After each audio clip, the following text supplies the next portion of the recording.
It's 7:17. The Second Harvest Food Bank is trying to get more food to people who are struggling after Hurricane Ida, and the need is huge. Joining us right now is the organization's Communication Director, Jay Weiss. Jay, good to talk to you again. We talked just last week, and the need was so great. You guys have been doing Herculean work for over a year now because you were slammed during the pandemic, and then you add the pandemic and this hurricane. And how many meals you guys doing, and how much need is there?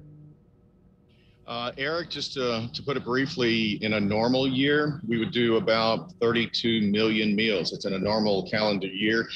Over the last year, since March last year, we've almost doubled that. That's before we get into this hurricane. So over 2020, the hurricanes, R, Delta, Theta, tens of millions of meals. And now we have this latest hurricane at our doorstep. It's moving on, but the need, as you said, is incredibly great. Our staff has been through a lot personally, but a lot of, we've been through many, many disasters. The last year already has us geared up to respond. So we're doing that right now. They're doing it so well. And a lot of the folks you have are volunteers. I mean, they have families, they have homes they got to look after, but they're still doing, the meals and things like that. It's tremendous to see, Eric. We had folks contacting us even before the storm landed, when it was coming in, not quite sure where it was going to go. Our regular volunteers contacting us saying, hey, how can we help? Folks that want to help, go to our website, no-hunger.org. It's all the ways you can help, but also how you can sign up to volunteer, to donate your time. It's really important to get signed up now ahead of time, because it's a marathon, not a sprint. We're going to need a lot of help in the days, weeks, and months to come. Is there a max number of people you need, or the more the better?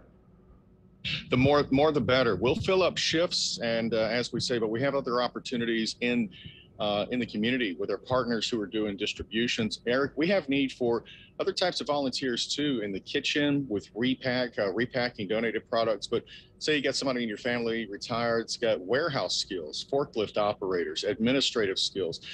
Most organizations like ours, during a disaster and also during regular blue skies, we have need for a lot of different types of volunteers across the organization. Contact us, and if you have a skill set, we will find something to help us out with. And what's the greatest need you have right now, Jay? Eric, we so appreciate all the donations across the board, from food, water, hygiene supplies, things like that, diapers especially.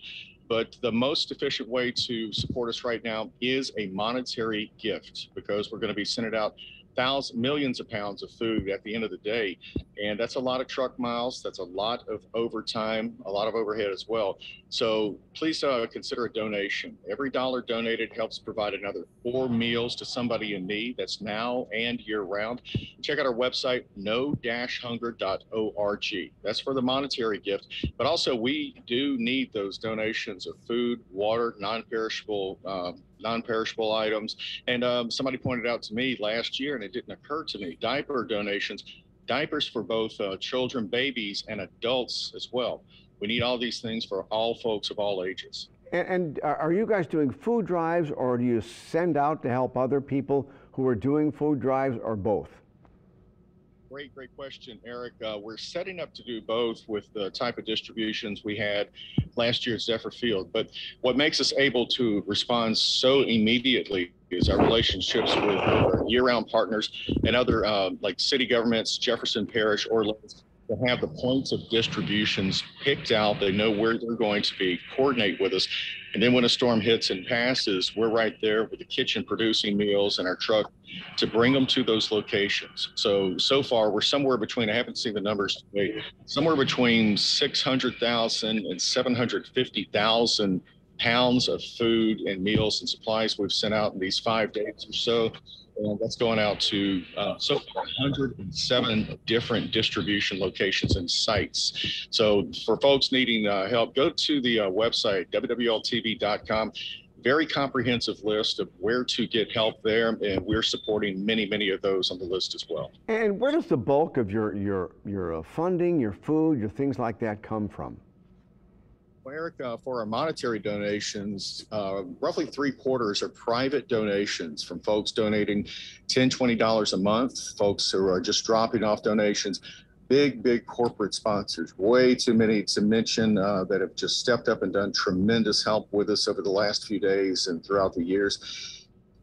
But our food, especially, comes from a variety of partners. We're great partners with the USDA. Thanks to the American taxpayer, who helps provide about 1/4 to 1/3 of our overall food every year.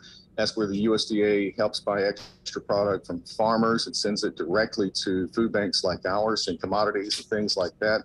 Private donations as well with food, local retailers, every grocery store you shop at here locally, all the chains, Rouse's, God bless them, all of the grocery stores and retail locations where you buy food, those folks are also helping us out with donations. And it is a tremendous thing to do. And also people having food drives in their church, with their community and their neighborhood, and dropping off things. It's we're able to do what we do because it's such a wide and flexible source, both on our funding, both on the things that are donating, and people donating with their time. People have been through this before. They understand things can change at a moment's notice, an hour's notice. So folks are flexible, donors are flexible. And every time we've asked for help on a particular need, people have come through so amazingly. And it's a terrible time for everyone, but it's what it brings out in people is a wonderful thing to see. Yeah, and Jay, because the need is so great right now, I know you guys are super stressed, you're overworked. How soon, like when you have a food drive or you send food to a city council person doing a food drive, how long does that food last? Does it go like that? Yeah. In terms of like how much food they have at the locations, the bigger pods, points of distribution, they're not going to run out of food right now because they're being sourced by so many different partners like us. It's not just us. Louisiana is sending ice to them and things like that. Other organizations we partner with, like Chef Amy Sins, Operation Barbecue, the folks with so many local organizations as well. So we're all helping out, sending food. We're also coordinating, so we're making sure we're not all sending food to the same place and another site, doing as best we can not to duplicate efforts. But like for instance, if we send something out, a truckload of stuff, say, Eric, dry goods truck can hold about 8,000–9,000 pounds of food. If it's a busy center, if it's a busy point of distribution, that can be gone in a few hours. But for the sites listed on WWLTV.com that we're supporting, they do have other resources. If you show up with one of these during those hours, you will be able to get some help for your family. What they're giving out between the morning and afternoon may be a little different because it's all dependent on donations and things coming in. And we talked about just how great the need is.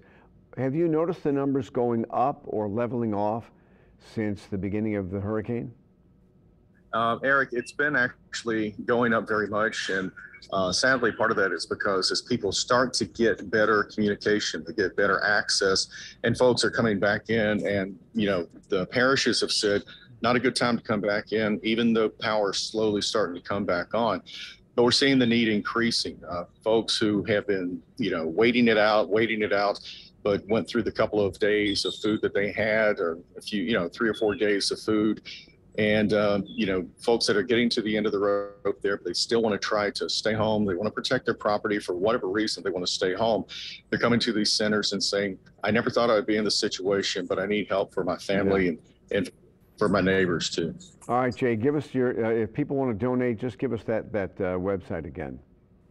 Eric, thank you so much. It's no-hunger.org, no-hunger.org. Just Google us up. Google up Second Harvest Food Bank New Orleans or Second Harvest Food Bank Lafayette. We're there as well. You can drop off donations there as well.